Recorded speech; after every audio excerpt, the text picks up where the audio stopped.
Good afternoon once again. M.M Out There, over there, everywhere, all over the place. In this case, right here, it's the effervescent Apostle Leroy Scantlebury. Yes, sir. How are you doing? Doing great. How about yourself, Mr. Morris? It was fine. It was fine. Now, I want to say hi to Yolanda Griffith Okay. from right here in Barbados. She is a constant viewer of our show.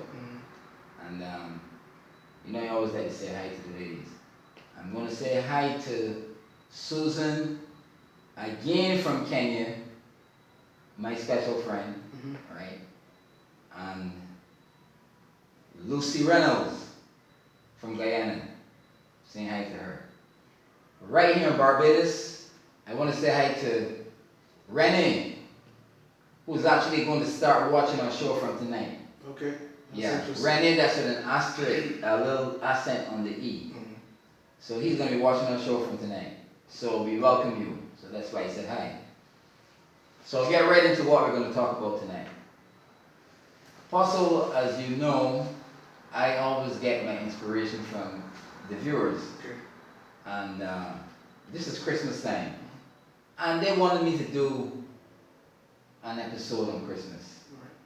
So, as a man of the cloth, a spiritual man, and apostle he is, what is the meaning, what is Christmas all about? Okay, well, that depends on what dimension of Christmas you want to talk about. As far as Christianity is concerned, Christmas is basically about celebration of the birth of our Lord Jesus Christ. That's primarily the root to what Christmas is all about. Celebration of the birth of the Lord Jesus Christ and the supernatural occurrences that were manifested in surrounding his actual descent into the earth realm. Because of the fact that we consider that Christmas time would be God giving his greatest gift of his son to humanity, then Christmas has evolved into a season of giving and giving your best to your friends and your family, which is what has led to a very huge commercialization of the Christmas season. But it is still one of the very most potent, most powerful, and most positive seasons of the year. It is a season of the year where evil is overtaken for the period of time that it lasts. So it's a very important time of the year as far as the calendar is concerned and as far as Christians are concerned. Well, throughout this show, I'm going to play the devil's advocate.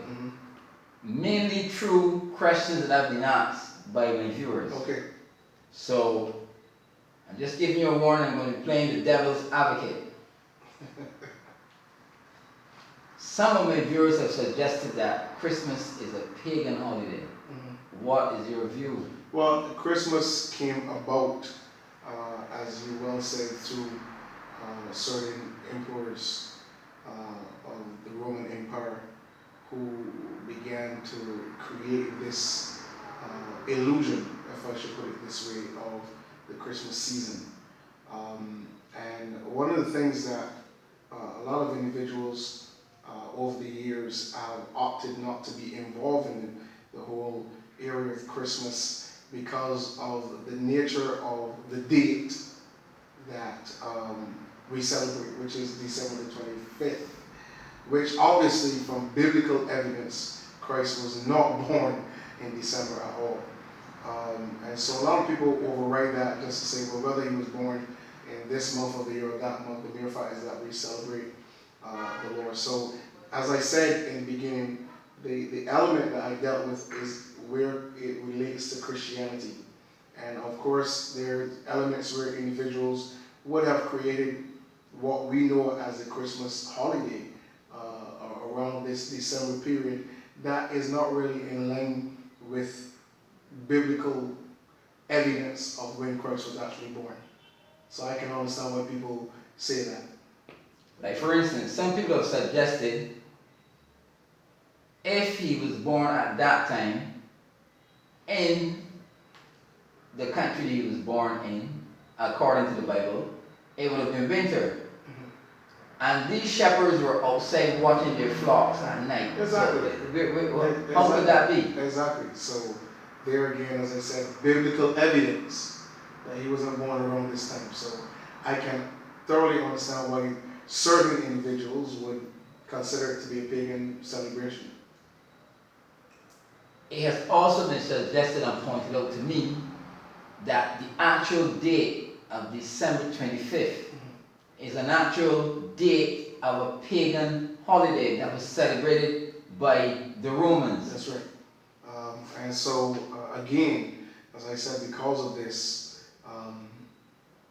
the fact of December the 25th being the actual date that, and you have to understand that the Roman Empire controlled the world. What they said actually was what you had to deal with. They say December the 25th, and that's what we're going to go with. And so we have to understand that even during that time, they controlled a lot of what was going on within the rites of Christianity as well too.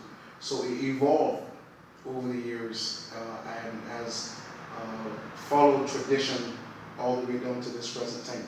So again, I state the fact that I can thoroughly understand why there's some people who are, who don't celebrate it, who consider it to be a pagan celebration, and why the church has gotten so heavily involved in it. But let me go back to what I said.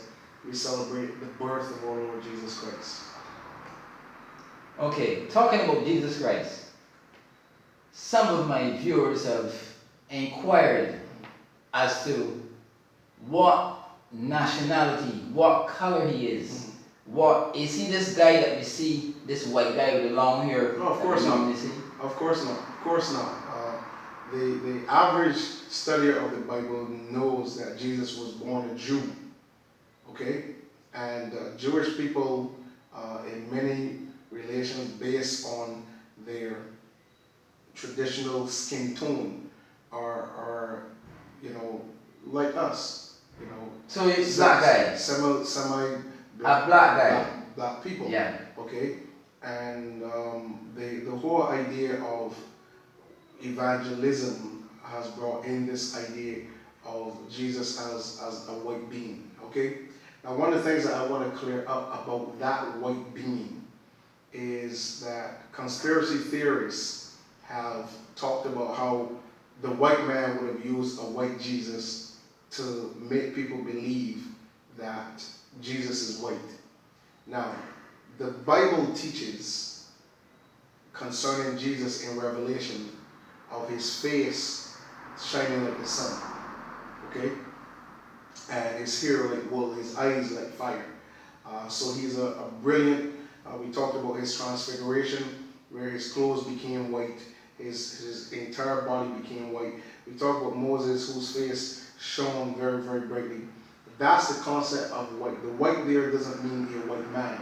The white there many times deals with the level of enlightenment, the level that the person has achieved spiritually. So this is where I want to clear some things up about when you're looking at a picture of a white Jesus. Don't think white man. Think in terms of an enlightened being, and you'll get a different perspective of it. Also,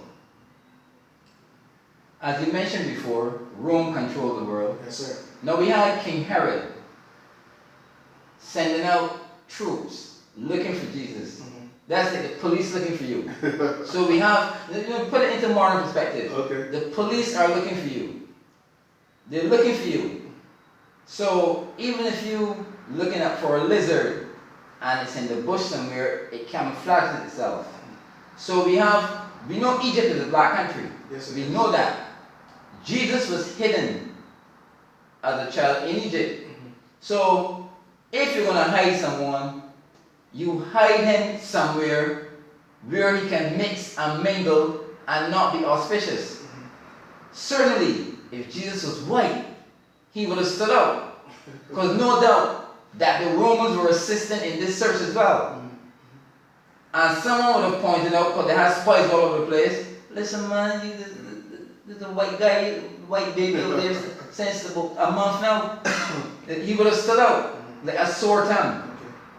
So that is another conclusive piece of evidence that Jesus was not white. Okay. And people don't seem to see these things. Well, the other reason for Jesus going into Egypt is because at the time, Egypt was the most conscious, it was the most heavily educated nation in the world.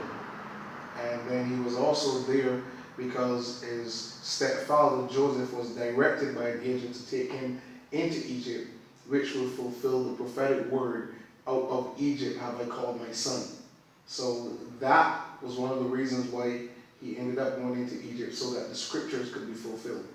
So a lot of people, because of not really studying the Bible clearly, they just talk, but they really don't have any conclusive evidence or truth about what's really happening.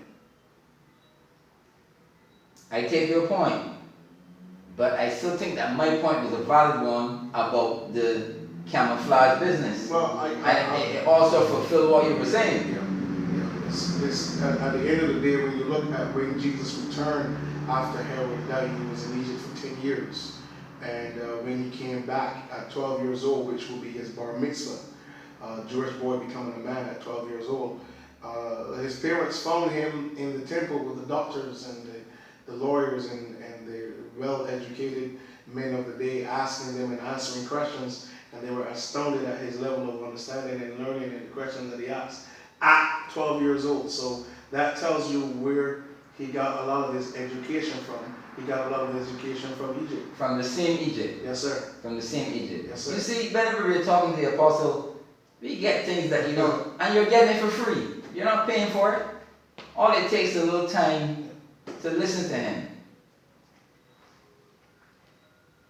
The wise men, these three guys, three wise men. Well, actually, there weren't three. There were four? No, there were about 40 of them. Okay, and back in the day, those men never traveled in groups of 3. They traveled in groups of 40 or more. Okay, so the Bible never said 3 wise men. I don't know where we got that nonsense from, but it says wise men came from the east. Okay, these are the men that were called the Magi's, and out of India, and they were astrologers. Okay, they were very, very skilled in reading the sun, reading the moon, reading the movements of planets, and reading how stars, what stars meant. They were astrologers. They were astrologers. Yeah. So on this particular time, they would have seen this star that they said was in the east, and the star alerted them that a new king was born. Yeah. So these are very skilled guys. These are not. The Magi. Yeah, that's why they said wise men. Yeah, these are not psychics. These are very of the highest order. Highest level of intelligence. Of the highest order. On the earth, yeah. But they also said that they brought gold, frankincense, and myrrh. So that tells you they were also rich. The gold, frankincense, and myrrh denotes the 3 levels of gifts of the 3 levels of those men who came. So gold is the most expensive. Gold is the most heaviest, which tells you that within that group of wise men that came, there were men who were at that level. And then the gifts are in the order of the level you're in as you develop. Frankincense, would that be some sort of incense or something that you smell? Both frankincense and myrrh, or one both fragrant spices. One is better than the other one? Yeah, of course, and obviously coming from India.